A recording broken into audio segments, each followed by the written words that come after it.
এ মুসলমান, ইমানদার এবং বেঈমানের মৃত্যুর দুই অবস্থা। আমি আগে বেঈমানের কথা বলবো। মারা যাওয়ার সময় রুহু নেয় একজন ফেরেশতা, নাম হলো আজরাইল।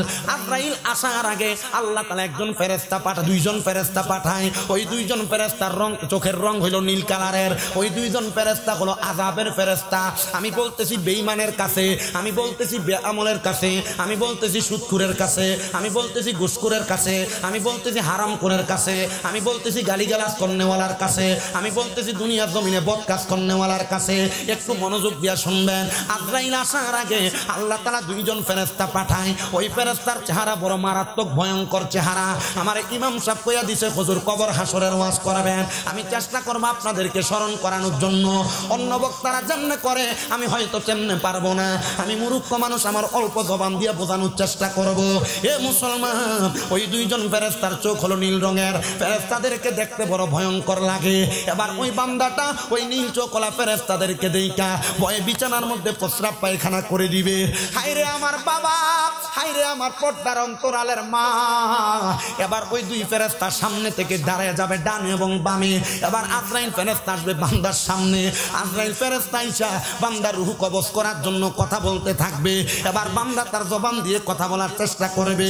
বান্দা বলবে, আজরাইল আমি এখনো কবরের কোনো সামান রেডি করতে পারি নাই। শ্বশুর বাড়িতে যাইতে মিষ্টি নিয়ে যাও, ফল নিয়ে যাও। কবরে যে যাইবা, কবরের কিছু সামানের দরকার আছে। কথা কয় না, আছে না নাই? এ বাবা, সন্ধ্যা রাত থেকে এখন পর্যন্ত 11টা 20 মিনিট পর্যন্ত বয়ান হয়েছে। অনেক উড়াদুরা বয়ান, অনেক উলামায়ে কেরাম বয়ান করেছে। তাদের সূক্ষ্ম জ্ঞান দ্বারা আপনাদেরকে বোঝা গেছে। আমি মূর্খ মানুষ, দুই একটা কথা বলি, ভালো লাগলে মানবেন, না লাগলে বর্জন করবেন। সন্তান হিসেবে ক্ষমা সুন্দর দৃষ্টিতে দেখবেন।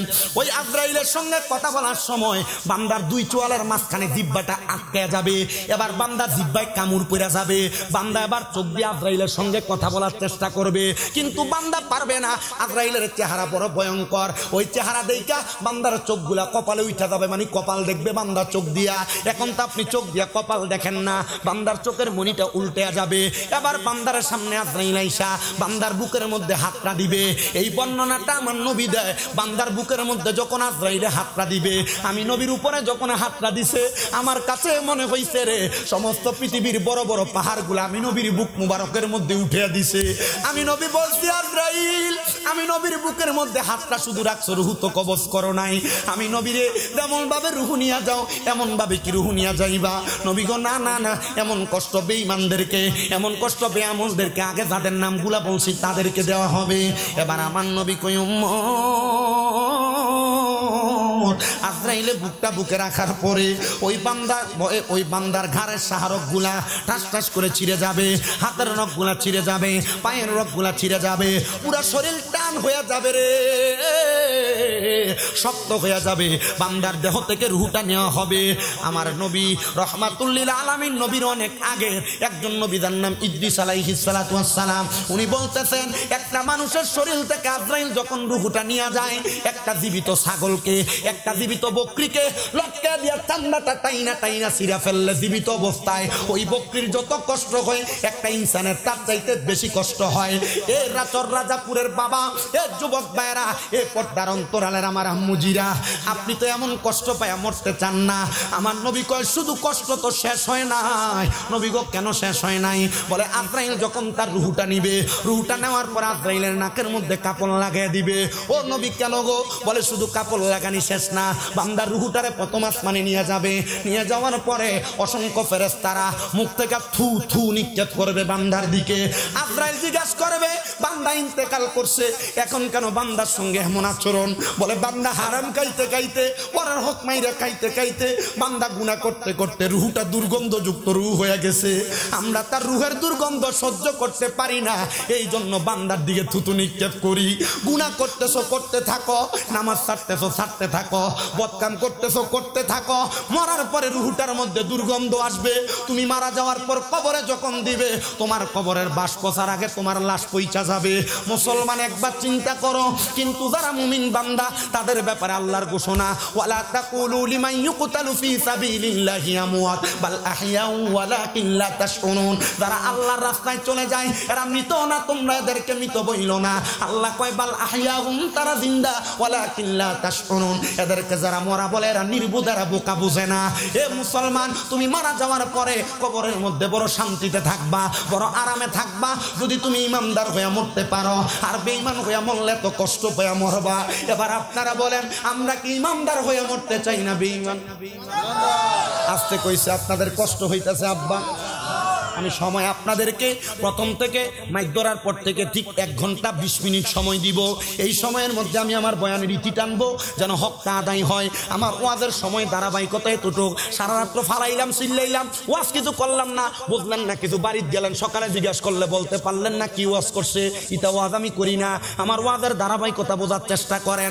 এবার বান্দার রুহুটা নেওয়ার পরে বান্দার ডাইনে নিবে জায়গা নাই, বামে নেওয়ার জায়গা নাই, সামনে নেওয়ার জায়গা নাই, পেছনে নেওয়ার জায়গা নাই। বলে কেন জায়গা নাই? বলে তাকাও কোরআনুল কারীমের সূরা বাইয়িনার শেষের দিকে আল্লাহ তাআলা কয়, ইন্নাল্লাযীনা কাফারু মিন আহলিল কিতাবি ওয়াল মুশরিকিনা ফি নারি জাহান্নামা খালিদিনা ফিহা উলাইকা হুম শাররুল বারিয়া। আল্লাহ কয় যারা কুফরি করে, যারা আহলে কিতাবের অন্তর্ভুক্ত, যারা দুনিয়ার জমিনের মধ্যে মুশরিক শিরিক করে, আল্লাহ তাআলা কাউকে সেজদা দেয়, গুনাহকে গুনাহ যায় না, গুনার কাজ বারবার করে, ওই ব্যক্তিগুলা মারা যাওয়ার পর এদের ঠিকানা হইল ফি নারি জাহান্নামা খালিদিনা ফিহা। জাহান্নামের মধ্যে 1 দিন না 2 দিন না 3 দিন না, এদের ঠিকানা খালিদিনা ফিহা, চিরস্থায়ী বাসিন্দা। ও আল্লাহ, তারা কারা? বলে এরা হইল দুনিয়ার জমিনে উলাইকা হুম শাররুল বারিয়া, এরা হইল দুনিয়ার সবচাইতে বাজে মানুষ। এবার বাজে মানুষ কারা? দুনিয়াতে সুদ খায় যারা, ঘুষ খায় যারা, পরের হক খায় যারা, মিথ্যা কথা কয় যারা, গালিগালাজ করে যারা। এবার আপনারা কোন এমন সুদ করে ঘুষ করে হারাম খায় না, এই সররাজা পুরে আছে না? না কারি বলো হুজুর নাই। তেমন সুদ করে নিয়ে আমরা এলাকার মসজিদের বিভিন্ন জায়গার ভিতরে সভাপতি বানাই, কথা কয় না ঠিক কিনা?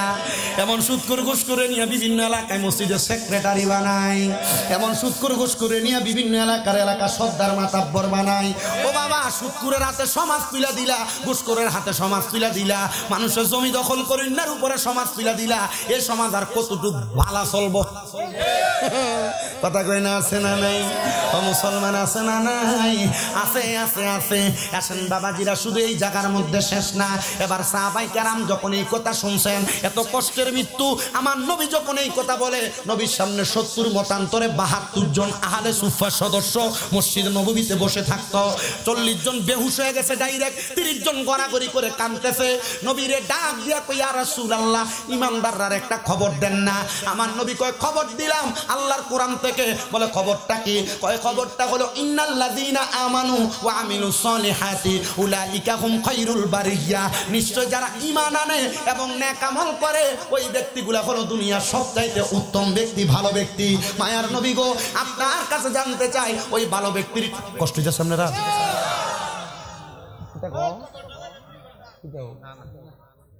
কষ্ট হইতেছে? ওয়াজ আছেন আপনারা? কাহিনী হইলো, আমার ওই বাপের বয়সী হইলো, আমার রক্ত হচ্ছে একটু গরম, অর্গমা বেশি থাই তো। গতকালকে আমার মাহফিল ছিল ওই যে মহেশখালীর আগে বাঁশখালী। আপনি চিন্তা করেন, সে আমার জীবনটা তেনা তেনা হয়ে যাওয়ার কথা না? ও গাড়িতে বইয়া থাকতে থাকতে মাথার এখন বে হয়ে গেছে, বুড়া মানুষের মতো মাঝে মাঝে মাথার ঠেলা দেওয়ান লাগে। আপনারা দোয়া করবেন না ইনশাল্লাহ? হ্যাঁ এটা কি তা চলতেছে? জাগা ওই যে কইছি কুফুরি, গান বাজনা করা কি কর না? গান বাজনা করা কথা কয় না দিয়ে জোরে কও, ধরে এটা শুনে আপনারা, এটা কুফুরি কাম, এটা কুফুরিটা কুফুরি কইবেন। আপনি যদি লাল রে লাল, সাদা রে সাদা না কর, কবর গেলে ফিরে বাসের বাড়ি, আমন নিবেন বেতের বাড়ি। কথা কয় না কি লেগা? আপনি ওই যে অনেকে দেখবেন একবার এলাকার ভিতরে যে লোকটা ক্যাটারি করে, গুন্ডামি করে, মদ খাইয়া বা খায়, ক্যাটারি গুন্ডামি, তার শরীরে শক্তি বেশি, এই লোকের লোকের সম্পর্ক রাখে এমন লোক। রাসূল সাল্লাল্লাহু আলাইহি ওয়াসাল্লাম বলছে, কেউ যদি কোনো বাজে লোকের সাথে, নেশাখোর, কোনো সন্ত্রাসের সাথে তার নিজের ক্ষমতা বাড়াইবার লাগে সম্পর্ক রাখে, নবী কয় সে আমাদের দলভুক্ত না। নবীর দলভুক্ত না হইলে তাহলে এটা মুসলমান হই না। আপনারা যদি আবার এরার লোকে তাল মিলাইবার লাগে, যদি আপনারা আবার নিজেরা এটা মনে করেন জি না, কবর গেলে ফাতলা ফাতলা বাড়ি আপনারও দিব, আপনার কষ্ট হয় আছেন আপনারা? আল্লাহ যেন আপনারা কষ্ট না তো দাঁড়িয়ে দাঁড়িয়ে ভাই, কষ্ট হইলে কইয়েন প্রয়োজন, আমার সে সাইডে দিয়ে আপনারা বম। কারণ আপনারা, আমি বুঝি চেহারা শুরু দেখলে তো বোঝা যায় আপনারা বিজি মানুষ। মোটামুটি আগে যে বইছেন বাইক বেরি কি কে জানি কল টল দেয়, মোবাইল চেক দিয়েন, কল দিলে পর, কারণ ও আসনার থেকে বউরের সময় জন বেশি উত্তম। কি মাতে না তো? হ্যাঁ, ও আসনার থেকে বউরের সময় দাম উত্তম। আল্লাহ বোঝার তৌফিক দিক। আপনারা আমিনও কোন কিফটামি করে এও আবার দাও খিচুড়ি দিল এও উনাদের গেলে আল্লাহ যেন কবুল করে। জোরে কোন আমিন। এবার ঠিক আছে, জোরে কোন মারহাবা। এ মুসলমান ইমানদার সাহাবায়ে কেরাম ডাক দিয়া কয় নবী গো, বেঈমান তো কষ্ট পায়া মারা গেল, তাইলে যেই ব্যক্তি ঈমান আনছে, যেই ব্যক্তি নেক আমল করছে, তার মরণটা কেমনে হইব নবী আপনি বলেন না? নবী আমার কয় ইমানদারের মরণটা বড় আরামে হইব। ও মায়ার নবী কেমন আরামে হইব? আমার নবী কয় আরামটা হইল সেই আরাম, ইমানদারের কাছে আজরাইলে একবার না, দুইবার না, তিনবার না, 4 বার আইব। 4 বার। কয়বার? কথা কয় না কয়বার? ইমানদারের কাছে আজরাইল আইব 4 বার। 4 বারও ইমানদারের রূহ নিতে পারতো না। বলে হুজুর কেন? 1 নাম্বার, ইমানদারের বুকটার ভিতরে হাত দিব, বুকের ভিতর থেকে আওয়াজ দিব, রে আজরাইল, ইমানদারের বুকের মধ্যে আল্লাহ নবীর ভালোবাসা আছে, এই জন্য বুক দিয়ে রূহ বাহির করা যাবে না। এবার আইসা হাত দিব কপালের মধ্যে, ইমানদার নামাজি, নামাজ পড়ার কারণে বান্দার কপাল থেকে আওয়াজ আসবে, বান্দার রূহ কবজ করতে পারবে না কপাল দিয়া। বলে কেন? বলে বান্দা নামাজ আদায় করেছে, এই জন্য বান্দার কপাল দিয়া রূহ কবজ করা যাবে না। এবার হাত দিবে বান্দার ডান সিনার মধ্যে, বান্দার ডান দিক দিয়ে হাত দেওয়ার পরে 2টা ফেরেশতা জবাব দিবে, রে আজরাইল, বান্দার রূহ তো ডান দিক দিয়ে কবজ করতে পারবা না। বলে কেন পারবো না? বলে বান্দার ডান দিকে আছে তার মা বাবার খেদমত। এবার হাত দিবে বান্দার বাম দিকে, বাম দিক দিয়ে খেদমত, বান্দার বাম দিক দিয়ে হাত দেওয়ার পর আজরাইলকে 2টা ফেরেশতা বলবে, বান্দার বাম দিক দিয়ে আছে তার দান এবং সদকা, এই জন্য বান্দার রূহ এমন ভাবে কবজ করা যাবে না। বলে কবজ যেহেতু করা যাবে না, কেমনে বান্দার রূহ কবজ করব?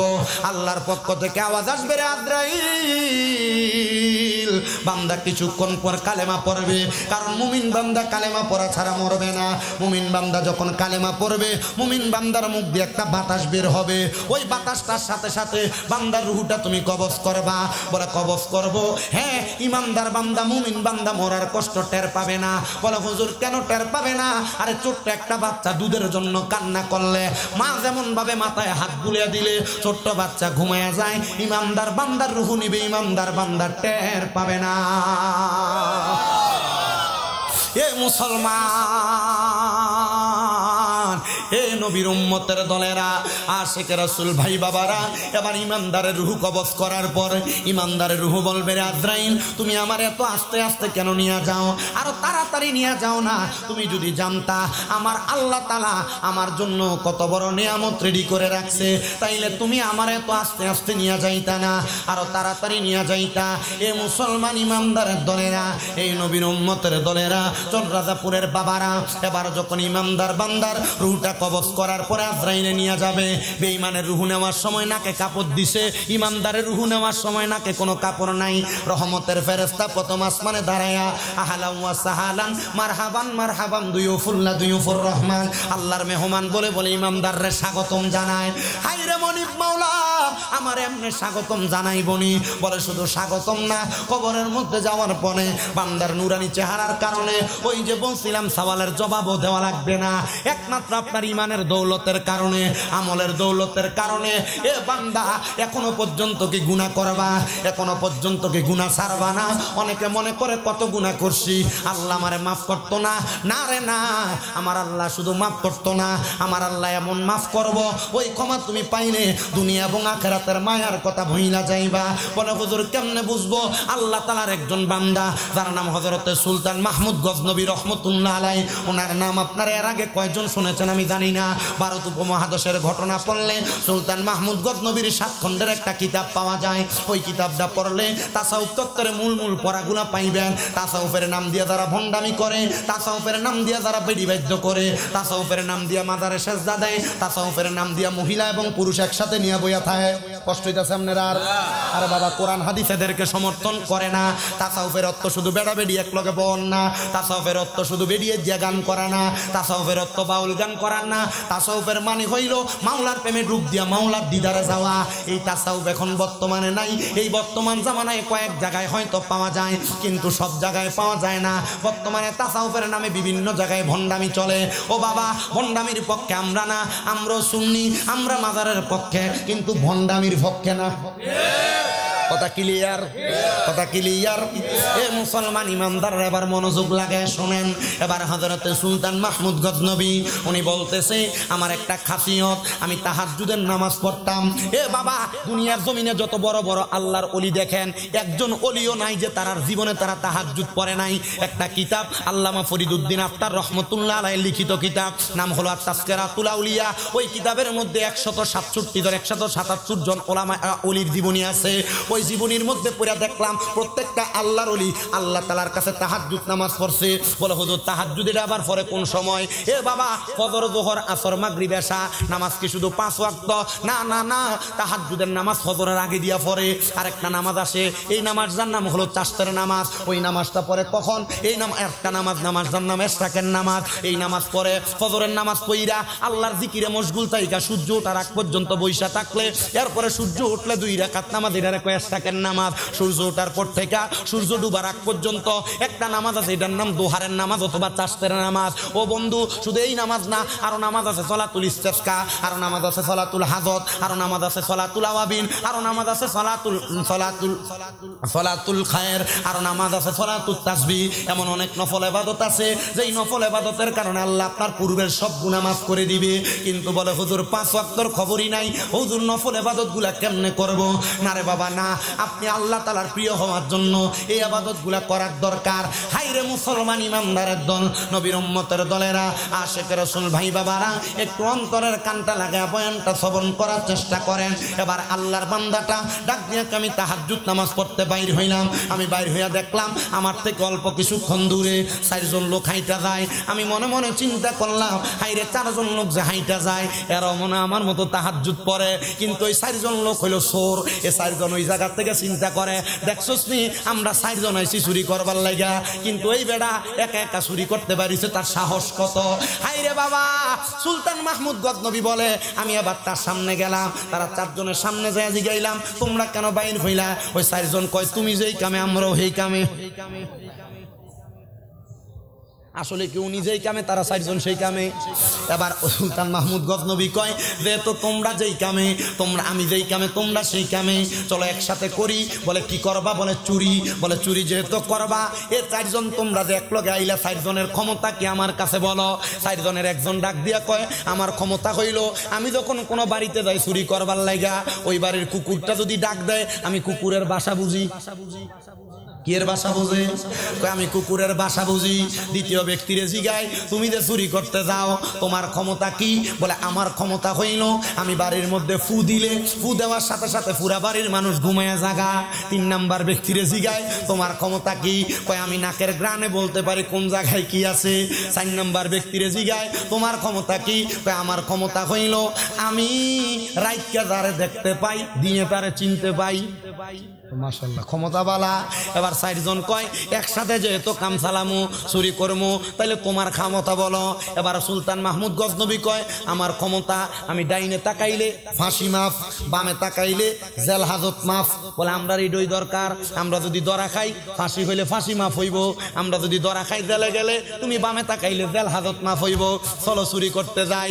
এবার বাড়িতে ঢুকছে, যেই বাড়িতে ঢুকে এইবারে সুলতান মাহমুদ গজনবীর ওই বাড়ি। একটু মনোযোগ দিয়া শুনবেন, আল্লাহর কাছে মাফ চাইলে যে আল্লাহ তাআলা মাফ করে। আজকে যে মাহফিল করতেছেন ওলিয়ে কামেল লেখছেন, কামেল এমনি হয় না। শাহ মোহাম্মদ নাজির মাহমুদ রহমতুল্লাহ আলাই উনি যে দুনিয়া থেকে গেছেন এমনি যায় নাই, উনি ওনাদের জীবনটাকে এমন বানাই হয়ে গেছেন। এজন্য ওনার স্মরণে 25 বছর মাহফিল হয়। নাচত আমনের এলাকার কত মানুষ মারা যায় খবর লয়া দেখেন, অনেক দাড়ি ফাঁকা মুরব্বী আছে, বাপ মার কবরের সামনে নিলে কবরও চিনে না। আছে না নাই? সুলতান মাহমুদ গজনবী কয় তারা লইয়া ঢুকলাম চুরি করবার লাগা। মা বোনেরা মনোযোগ দিয়া শুনবেন, আল্লাহর কাছে মাফ চাইলে আল্লাহ কেমনে মাফ করে একটু দেখা লইবেন। সুলতান মাহমুদ গজনবী কয় তারা ঘরে ঢুকছে, ঘরে ঢুইকা কুকুর ঘেউ ঘেউ করে ডাকে।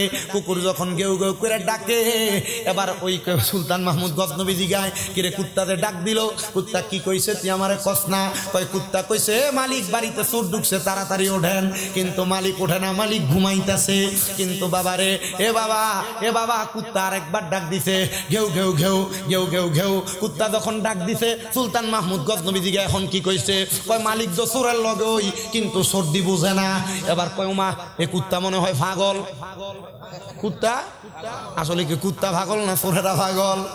এ বন্ধুরে, সুলতান মাহমুদ গজনবী আবার সামনের দিকে যায়। সামনের দিকে যখন যায় এবার লক্ষ্য করে বাড়িতে প্রবেশ কইরা এবার বাড়িতে যাইয়া সরি ঘুম পাড়াইতে পারে না। আরেকজন সুরের ক্ষমতা, আমি যেই বাড়িতে ঢুকি যত শক্ত তালাক আমি তালা ভাঙতাম পারি, ঘুম পাড়ানি আমি তালা ভাঙতে পারি। একজন যে তালা খুইলা দিছে, তালাটা খোলার সাথে সাথে ও বন্ধু আরেকজন নাকের গ্রান শুইয়া বইলা ফেলছে, হ্যাঁ এখানে মাল সম্পদ আছে, সব স্বর্ণ মুক্তা হীরা জহরত চুরি কইরা একটা গাঁটটিতে বাইন্দা 4 জনে এক ঘরে নিছে। এক ঘরে নিয়ে কে কোন গাঁটটি কাঁধে নিবে এই কথা ভাগাভাগি করতেছে। এমন টাইমে দিছে ফজরের আগা আজান। সুলতান মাহমুদ গজনবী কয়, এদিন আর আমার তাহাজ্জুদ পড়া হয় নাই, আমি ফজরের আজান শুই না, কারণ তাহাজ্জুদ ছাড়লে গুনাহ হবে না, ফজর ছেড়ে দিলে গুনাহ হবে। আমি সুন্দর করে 4 সুরের এক ঘরে রাইখা দরজা মাইরা আমি ফজরের নামাজ পড়লাম, আর ওই সুরেরা চিলাচিলি করতেছে, হাইরে আজকে তো ধরা খাইয়া গেলাম। এবার ওই রাজা ঘরের মধ্যে সুলতান মাহমুদ গজনবী সকাল হওয়ার সাথে সাথে বিচার কার্য সাজাইছে। পুরা গজনব এলাকার মানুষ হাজির হয়ে গেছে ভারতের। কে গো? বলে বাদশার বাড়িতে চুরি করতে আসতে সাহস কত? ও বন্ধু, 4 সুরের যখন কাঠগড়ায় দাঁড় করাইছে, 3 সুর কান্দে 1 সুর হাসে। 3 সুর কান্দে 1 সুর হাসে। সুলতান মাহমুদ গজনবী ডাক দিয়ে কয়, কিরে তারা 3 জন হাসে, তিরা 3 জন কান্দে, তুই কেন হাসস? রাজা, ও সুলতান মাহমুদ গজনবী, আমি না কালকে কইছিলাম আমি রাইতে তারে দেখি, দিনে তারে চিনি, আপনি কেমনে বেইমানিটা করলেন? আমরা লোকে চুরি করতে ঢুইকা আমরা রে আপনি ঘরে আটকে দিয়ে বইয়া রইলেন। ওই লোকটা বড় চালাক। ওই 3 জন ডাক দিয়া কয়, সুলতান মাহমুদ গজনবী, তুমি যদিও চুরি করো নাই, চোরের সহযোগী ছিলা, তোমার মুখের কথা বলে হ্যাঁ। বলে তাইলে আমরা চুরি কইরা সুলতান মাহমুদ গজনবীর মতো বড় বাদশার কাছে ধরা খাইছি। তুমি ডাইনে তাকায় দেখো, কি জানি এটা দেখা যায়।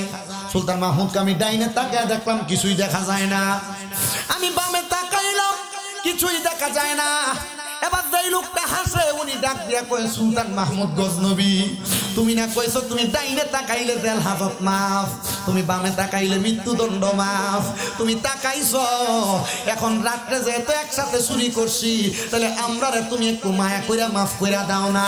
সুলতান মাহমুদ গজনবী কয়, তোরার হেকমতের কাছে আমি পারি নাই, যারে মাফ কইরা দিলা ওই 4টা চোর একসাথে কাঠগড়ার মধ্যে আল্লাহর কুদরতি কদমে সেজদা দিয়া ডাক দিয়া কয়, মনি কত বাড়িতে চুরি করলাম, মানুষ আমরারে মারছে, আঘাত করছে, কিন্তু তোমার বান্দা সুলতান মাহমুদ গজনবী তাহাজ্জুদের নামাজ পড়তে উঠছে।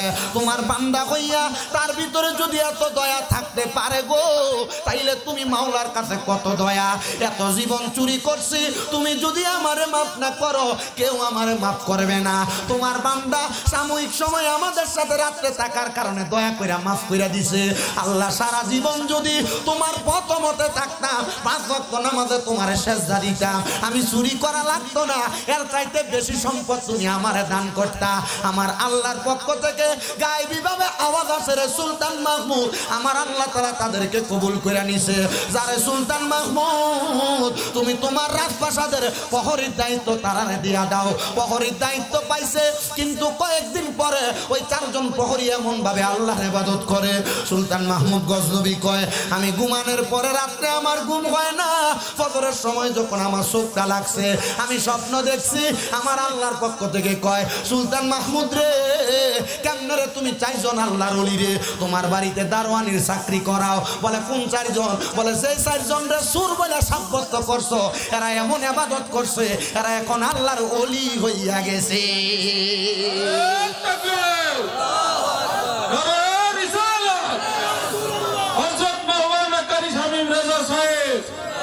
সবাই জোরে কোন আলহামদুলিল্লাহ।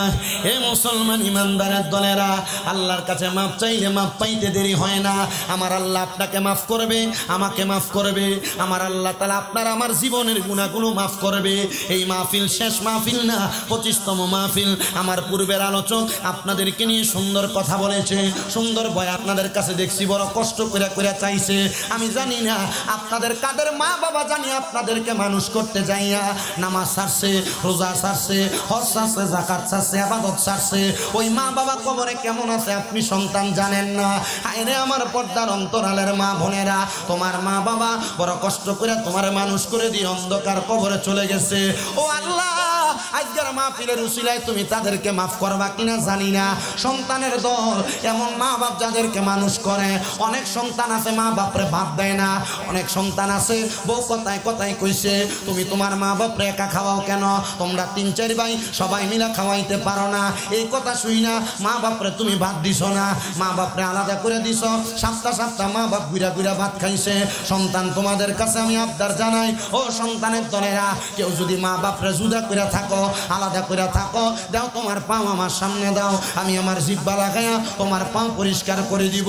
ওয়াদা করবা এখান থেকে বাড়িতে যাইয়া আম্মা আব্বার পা ধরে ধরে মাপ চাইবা।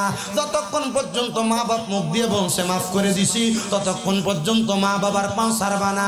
আম্মা আব্বা মাফ না করলে দুনিয়ার কেউ তোমারে মাফ করবে না, তো করবে না, স্বয়ং আল্লাহ তোমারে মাফ করবে না।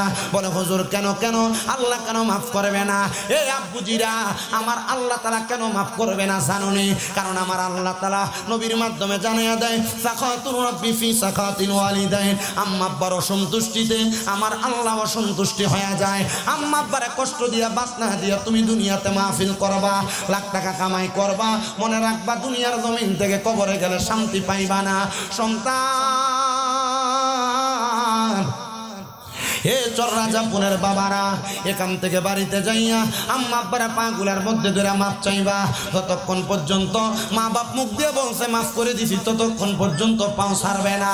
আমি জানি না আজকের মাহফিল কবুল হবে কিনা, তবে একটা গ্যারান্টি দিয়া যায়, আগামীকালকে যদি দেখো এলাকার কোনো মুরব্বী বাবারা চা দোকানে বৈশা বলতেছে, হ্যাঁ শামীম রেজার ওয়াজ শুই না, আমার ফুতে রাত্রবেলা আমি আব্বার পায়ে ধরে মাপ চাইছে, মনে করবা মাহফিল কবুল হয়ে গেছে। অনেকে চিন্তা করে হুজুর 2 ঈদের সময় মা বাবার পাঁচ হইয়া সালামত্য করি না, আমি আবার মাপ চামু কেমনে?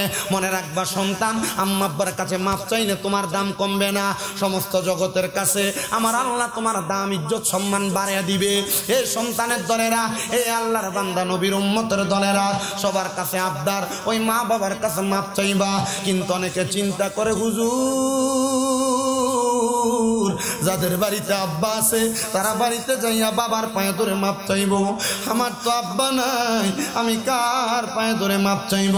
হুজুর যাদের বাড়িতে মা আছে তারা বাড়িতে যাইয়া মার পায়ে ধরে মাপ চাইব, আমার তো মা নাই, আমি কার পায়ে ধরে মাপ চাইব?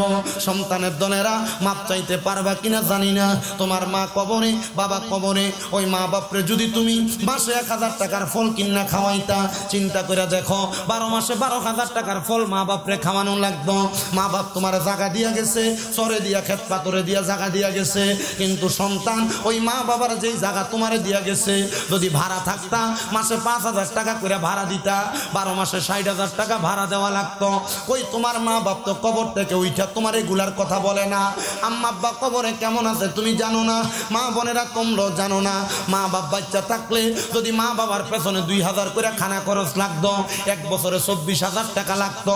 একটা সন্তান নিয়ে হাতরা বাড়ে কইবা হুজুর আমারও মা নাই, আমারও আব্বা নাই, একটু খাস করে দোয়া করবেন। এই মাহফিল 25তম মাহফিল, আগামী বছর হবে, একটু পরে মুনাজাত করব, দোয়া করব তোমার মার জন্য, তোমার বাবার জন্য। হুজুর মা বাপ বাচ্চা থাকলে মা বাপরে খাওয়াইতাম, এই মাহফিলের তাবারুকের জন্য আগামী বছর 1 বস্তা চাউল দিবা। একটা সন্তান হাতরা বাড়াইবা, হুজুর আমার মা নাই, দোয়া করেন আমি দান করব। হুজুর আমার বাপ নাই, বাপ থাকলে খাওয়াইতাম। 1 বছরে কি মা বাপরে 1 বস্তা চাউলের ভাত খাওয়াইতা না? আসুনি একটা সন্তান 1 বস্তা চাউল দিবা আগামী বছর। আব্বা নাম কি? 2 জন পাইছি। আপনার নাম কি? হ্যাঁ প্রথম এটার নাম শামসুল হক বিহারি। মারহাবা। চাউল কিন্তু বাজারে যেটা হাতে ডলা দিলে গ্যারান কয় বুড়ি চিকন চাউল, যেটা চাউল কিন্তু হেডা। হ্যাঁ আল্লাহ কবুল করো, মঞ্জুর করো।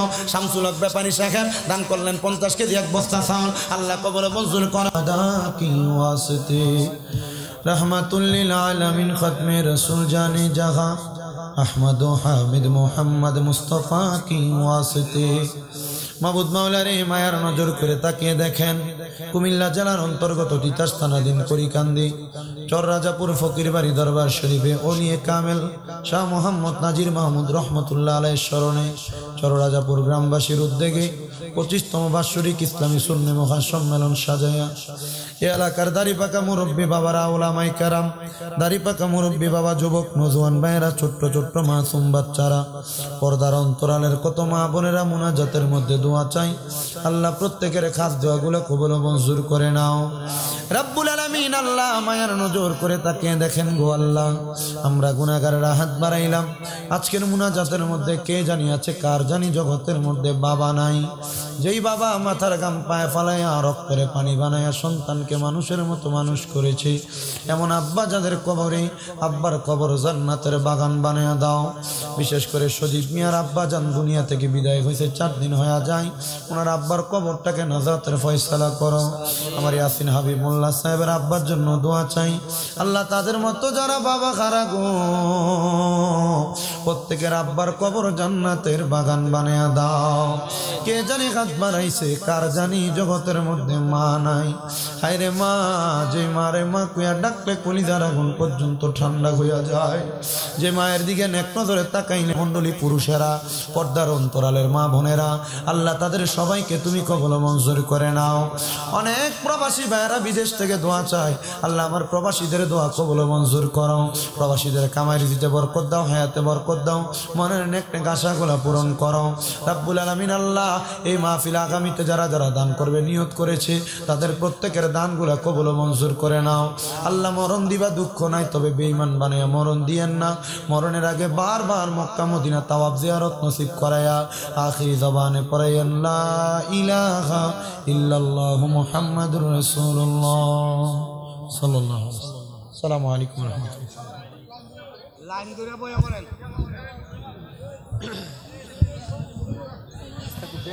এলাকাতে